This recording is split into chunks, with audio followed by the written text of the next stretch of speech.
வணக்கம் சிவ நண்பர்களே. 2026 பிப்ரவரி மாத கிரக அமைப்புகளின்படி கன்னி ராசிக்கான பலன்கள். 2026ஆம் வருடத்தை பொறுத்த வரைக்கும் வருடத்தினுடைய முதற் பகுதிகள் பெரும்பாலும் இந்த கூட்டு கிரக அமைப்புகளில் தான் செயல்பட்டுட்டு வரும். ஸோ அப்படி போன ஜனவரி மாதம் பார்த்திங்கன்னா இந்த கூட்டு கிரக அமைப்புகள் அப்படிங்கிறது இருந்தது. இந்த பிப்ரவரி மாதம் பார்த்திங்கன்னா இந்த கூட்டு கிரக அமைப்புகள் இன்னும் ஸ்ட்ராங்காகவே செயல்பட்டு வரும். அதாவது மாத கிரகங்கள்னு சொல்லக்கூடிய சூரியன், செவ்வாய், புதன், சுக்கிரன் இந்த கிரகங்கள் எல்லாமே ராகுவோடு சேர்ந்து சஞ்சாரம் செய்யும். பொதுவாகவே இந்த கூட்டு கிரக நிலைகள் அப்படிங்கிறது எப்போதுமே அது வந்து முழுவதுமாக நல்லது அப்படின்னு சொல்ல முடியாது, முழுவதுமாக கெட்டது அப்படின்னு சொல்ல முடியாது. ஆனால் அச்சுறுத்தல் மாதிரியான சில விஷயங்கள் நடக்கும். ஏதோ சம்திங் நடக்க போகுது அப்படிங்கிற மாதிரியான உணர்வுகளை இது ஏற்படுத்திக்கிட்டே தான் இருக்கும். ஆனால் இப்போ இந்த கிரகங்கள் ராகுவோடு சேர்ந்து சஞ்சாரம் செய்கிறதுனால இந்த நிலைகள்லாம் இன்னும் கொஞ்சம் கூடுதலாகவே இருக்கும். பெரும்பாலும் இந்த காலகட்டங்களில் எல்லாருக்குமே ஓவர் எக்ஸ்பெக்டேஷன்ஸ் அப்படிங்கிறது உண்டாகுது. அதுலேயும் கும்பராசியில் ராகுவோடு சேர்ந்து இந்த கிரகங்களுடைய சஞ்சாரம் இருக்கிறதுனால இது வந்து இவ்வளவுதான் அப்படின்னு அளவு வைக்கவோ கணக்கு வைக்கவோலாம் முடியாது. அபரிவிதமாக செயல்படக்கூடிய நிலை அப்படின்னு சொல்லலாம். பொதுவான வகையில் இது பாசிட்டிவான விஷயங்களும் சரி, நெகட்டிவான விஷயங்களும் சரி அபரிவிதமாக செயல்படும். இந்த மாதம் பார்த்திங்கன்னா நிறைய நியூஸ் கேள்விப்படலாம். ஒரு சைடில் நிறைய பாசிட்டிவான உற்சாகம் தரக்கூடிய விஷயங்கள், கலகலப்பான விஷயங்கள் இருக்கும். இன்னொரு சைடில் பார்த்திங்கன்னா கொஞ்சம் பயமுறுத்தக்கூடிய விஷயங்களும், வருத்தப்படக்கூடிய விஷயங்களும், அன்எக்ஸ்பெக்டடாக நடக்கக்கூடிய விஷயங்களாகவும் இருக்கும். ஸோ இந்த மாதம் பார்த்திங்கன்னா பெரும்பாலும் எல்லா ராசிகளுக்குமே கொஞ்சம் மனம் அலைப்பாயக்கூடிய தன்மை தான் இருக்கும். எந்த ஒரு விஷயத்தையுமே தன்னுடைய கண்ட்ரோலில் வச்சுக்க முடியாது. கண் போன போக்கில் கால் போகுது அப்படிங்கிற மாதிரி தான் எல்லாருமே கண்ட்ரோலை இழந்து செயல்படக்கூடிய நிலைகள் தான் இருக்குது. ஆனால் எல்லாத்தையுமே உற்சாகத்தோடு அதை செயல்படுத்துவாங்க. அதாவது ஜெயிக்கிறதுக்கு முன்னாடியே கொண்டாடுறது அப்படின்னு சொல்லுவாங்க. இந்த மாதத்தினுடைய அமைப்பு அப்படி தான் இருக்குது. ஸோ முடிஞ்ச அளவுக்கு கொஞ்சம் மக்கள் நிதானத்தோடு செயல்பட்டாங்கன்னா நல்லா இருக்கும்.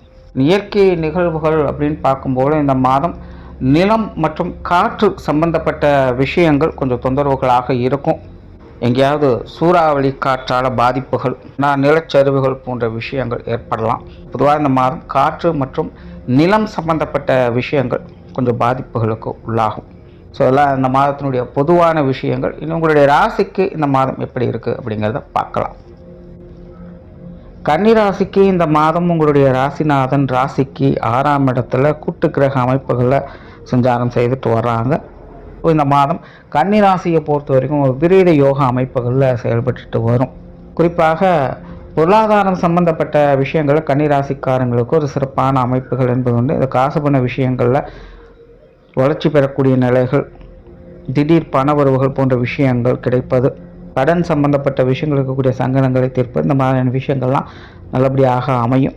ஸோ பொருளாதார விஷயங்கள் இருக்கக்கூடிய தேக்கங்கள் கொஞ்சம் குறையவே ஆரம்பிக்கும். மாதத்தின் பிற்பகுதியில் மட்டும் கொஞ்சம் வீண் விரயங்கள், செலவுகள் போன்ற விஷயங்களை கவனம் எடுத்துக்கங்க.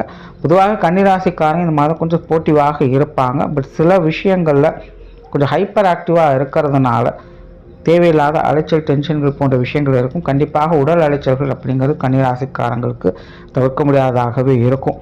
அந்த மாதிரியான விஷயங்கள்லாம் கொஞ்சம் கவனமாக இருந்துக்குங்க. ஹெல்த்தி விஷயங்களும் கொஞ்சம் அக்கறை தேவை. முழுவதுமாக பாதிப்புகள் இருக்கும் அப்படின்னு சொல்ல முடியாது. பட் இருந்தாலுமே உடல்நல விஷயங்கள், அலைச்சல்கள் அதிகமாகவே ஏற்படும். சோர்வாகவும் காணப்படுவீங்க. திடீர்னு உடலில் ஏதாவது ஒரு சங்கடங்கள் அப்படிங்கிறது ஏற்பட்டு கொஞ்சம் பயத்தை ஏற்படுத்தும். அதனால் ஹெல்த்தி விஷயங்களை கொஞ்சம் கவனமாக இருங்க. பெரிய அளவு நெகட்டிவான இம்பேக்ட் அப்படிங்கிறது இருக்காது. இருந்தாலுமே மனசுக்குள்ளே ஏதோ ஒரு மாதிரி பயத்தையும் பதற்றையும் அது ஏற்படுத்தும். அதை கொஞ்சம் மேனேஜ் பண்ணிக்கோங்க. தொழில், வேலை, உத்தியோகம் சம்பந்தப்பட்ட விஷயங்கள் இந்த மாதம் கொஞ்சம் சாதகமாகவே இருக்குது. கன்னிராசிக்காரங்களுக்கு வேலை சம்பந்தப்பட்ட விஷயம், தொழில் சார்ந்த விஷயங்கள் அதிக ஈடுபாடுகள் கிடைக்கும். புதிய விஷயங்கள், காரியங்கள் மூலமாக சிறப்புகளை பெற்று வருவீங்க. வேலை செய்யக்கூடிய இடங்களில் மற்றவங்களுடைய பாராட்டுகளை பெற்று வருவீங்க. புதிய வேலை வாய்ப்புகள், தொழில் வாய்ப்புகள் போன்ற விஷயங்கள் கூட சிறப்பாகவே இருக்குது. வெளியூர் மற்றும் வெளிநாடு சம்பந்தப்பட்ட விஷயங்களில் கொஞ்சம் கவனம் தேவை. இந்த மாதிரியான விஷயங்களில் கொஞ்சம் அலைச்சல்கள் அதிகமாகவே இருக்கும். அதில் கொஞ்சம் கவனம் எடுத்துக்கோங்க. மற்றபடி தொழில், வேலை, உத்தியோகத்தில் நன்மைகளும் சிறப்பான விஷயங்களும் சில திடீர் மாற்றங்களையும் பார்க்கக்கூடிய ஒரு மாதமாகவும் அமைஞ்சு வரும். குடும்ப விஷயங்கள், காரியங்கள் இந்த மாதம் ஒரு கலவையான நிலைகள் இருக்குது. குடும்ப காரியங்களில் கொஞ்சம் மந்த நிலை அப்படிங்கிறது இருக்கத்தான் செய்யும். தனிப்பட்ட முறையில் குடும்ப வாழ்க்கையில் பெருசாக ஈடுபாடுகள் அப்படிங்கிறதும் காட்ட முடியாது. இருந்தாலும் குடும்பத்துக்குள்ளே சுமூகமான நிலைகள் அப்படிங்கிறது தான் போய்கிட்டு இருக்கும். ஸோ உங்களால் அதில் வந்து ஈடு கொடுக்க முடியாது அப்படிங்கிறது தான் எங்கள் பிரச்சனை. ஸோ தனிப்பட்ட முறையில் கொஞ்சம் அலைச்சல்கள் இருக்கும். பட் இருந்தாலும் குடும்ப வாழ்க்கையை அனுசரித்து போகக்கூடிய நிலைகளை பெற்று வருவீங்க. ஸோ சூழ்நிலை பார்த்தோம்னா கொஞ்சம் அனுசரித்து போய்க்கோங்க. குடும்ப உறவுகளுக்குள்ளே கொஞ்சம் தேவையில்லாத வாக்குவாதங்களை தவிர்த்துக்கோங்க. பெற்றோர்கள் சம்பந்தப்பட்ட விஷயங்கள் ஓரளவுக்கு சாதகமாக இருக்குது. உடன்பிறப்புகள் வகையில் கொஞ்சம் ஏட்டிக்கு போட்டியான விஷயங்கள் இருக்க தான் செய்யும். தேவையில்லாத சங்கடங்களை அவாய்ட் பண்ணிக்கோங்க. மூத்தவங்களோ இளையவங்களோ எல்லாத்துலேயுமே ஒட்டியும் ஓடாமல் தான் செயல்பட்டு வருவாங்க. இவங்களுடைய விஷயங்களை கண்மூடித்தனமாக எந்த ஒரு காரியத்திலும் இறங்க வேண்டாம். உடன்பிறப்புடைய விஷயங்கள் காரியங்கள் அப்படிங்கிறது முடிஞ்சளவுக்கு கொஞ்சம் தள்ளி போட்டு செயல்பட்டு வர்றது நல்லது. கணவன் மனைவி உறவுகள் ஓரளவுக்கு பரவாயில்ல, பெரிய அளவு டிராபேக் இருக்காது. இருந்தாலும் வாழ்க்கை துணையின் வகையில் கொஞ்சம் விரயங்கள் செலவுகள் அலைச்சல்கள் போன்ற விஷயங்கள் இருக்கலாம். இந்த மாதிரியான நிலைகள் மட்டும் கொஞ்சம் கவனம் எடுத்துக்கோங்க. மற்றபடி இதெல்லாம் ஓரளவுக்கு பரவாயில்லையா இருக்கும். குழந்தைகள் சம்மந்தப்பட்ட விஷயங்களும் அப்படித்தான். குழந்தைகள் கொஞ்சம் காரசாரமாக இருந்து வருவாங்க. சின்ன சின்ன விஷயங்கள் கூட கொஞ்சம் டென்ஷன் ஆகக்கூடிய நிலைகள் அப்படிங்கிறது இருக்கும். பட் இருந்தாலுமே அவங்களுடைய விஷயங்கள் காரியங்கள் சிறப்பான அமைப்புகளை பார்த்து வருவீங்க. பேச்சுவார்த்தைகளை மட்டும் சங்கடம் இல்லாமல் பார்த்துக்கோங்க. சொத்து சுகங்கள் வாகன ரீதியான விஷயங்கள் ஒரு அரசனியான நிலைகளிலேயே இருக்குது. இது சார்ந்த விஷயங்களின் நன்மைகளும் ஆதாயங்களையும் பெற்று வருவீங்க. உற்றார் உறவினர்கள் நண்பர்கள் சம்பந்தப்பட்ட விஷயங்கள் கலவையான அமைப்புகளில் தான் இருக்குது. குறிப்பாக இந்த மாதம் நண்பர்கள் உறவினர்கள் சார்ந்த விஷயங்களில் ஈடுபாடுகள் அதிகரிக்கும். பட் அதே நேரம் கொஞ்சம் கவனமும் தேவை. எதையுமே முழுமையாக நம்ப வேண்டாம். முன்னாடியே சொன்ன மாதிரி எல்லாம் காணல் நீர் மாதிரி தான். எது உண்மை எது பொய் அப்படிங்கிறது புரியாது. உங்கள் முன்னாடி ஒன்று பேசுவாங்க, பின்னாடி ஒன்று பேசுவாங்க. இது எல்லாத்துலேயுமே கொஞ்சம் கவனம் எடுத்துக்கோங்க. பட் இருந்தாலும் கிரக நிலைகளின்படி கன்னிராசிக்காரங்க இந்த மாதம் உற்றார் உறவினர்கள் நண்பர்களுடைய விஷயங்களில் ஈடுபடத்தான் செய்வாங்க. வேண்டாம்னு நினச்சாலும் செஞ்சே ஆகணும் அப்படிங்கிற மாதிரியான நிலைகள் அப்படிங்கிறது இருக்கும். ஸோ அதெல்லாம் கொஞ்சம் பார்த்து அனுசரணையாக இருந்துக்கோங்க. சின்ன சின்ன சங்கடங்கள் ஏதாவது வந்தாலும் கூட அது பெரிதுபடுத்தாமல் இருப்பது உங்களுக்கு சிறப்பு. மாணவர்களுக்கு கல்வி மற்றும் வித்தை சார்ந்த விஷயங்கள் சாதகமாகவே இருக்கும். மாணவர்கள் சிறப்பாக செயல்பட்டு வருவாங்க. போட்டி பந்தயங்களில் வெற்றி பெறக்கூடிய நிலைகள் அப்படிங்கிறதும் இருக்கும். ஸோ மாணவர்களுக்கு இந்த மாதம் ஓரளவுக்கு எல்லா வகையிலுமே அனுசரணையாக இருக்குது. கூட இருக்கிறவங்கள்ட்ட வம்பு பண்ணால் மட்டும் பார்த்துக்கோங்க.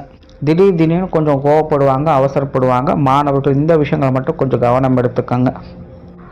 தவிர கன்னிராசிக்காரங்க இந்த மாதம் சந்திராஷ்டம தினங்களில் ரொம்ப கவனமாக இருக்கணும். ஏன்னா சந்திராஷ்டம தினங்களில் மன தடுமாற்றங்கள் அதிகமாக இருக்கும். திடீர்னு கோப உணர்வுகள் அதிகரிக்கும். டென்ஷனில் எதையாவது ஒன்று சொல்லிடுவீங்க. இதனால் கொஞ்சம் சிக்கல்கள் அப்படிங்கிறது ஏற்படும். அதே போல் இந்த சந்திராஷ்டம தினங்களில் பொருளாதாரம் சம்மந்தப்பட்ட விஷயங்கள், காசு பண்ண விஷயங்கள், கொடுக்கல் வாங்குற விஷயங்கள் எல்லாத்துலேயுமே கொஞ்சம் கவனம் எடுத்துக்கோங்க. அதனால் இந்த சந்திராஷ்டம தினங்களில் மட்டும் கன்னிராசிக்காரன் கொஞ்சம் கூடுதல் கவனம் எடுத்துக்கோங்க. கிளியராக சொல்லணுன்னா சந்திராஷ்டம தினங்கள் மட்டுமல்ல, அதற்கு முன்னாடி இருக்கக்கூடிய 2-3 நாட்களும் கூட கொஞ்சம் சிக்கல்களும் பிரச்சனைகளும் அதிகம் கொண்டு வரும். ஸோ பொதுவாக ஒரு வார காலத்துக்கட்டத்துக்கு கொஞ்சம் நிதானத்தோடு இருக்கிறது நல்லது.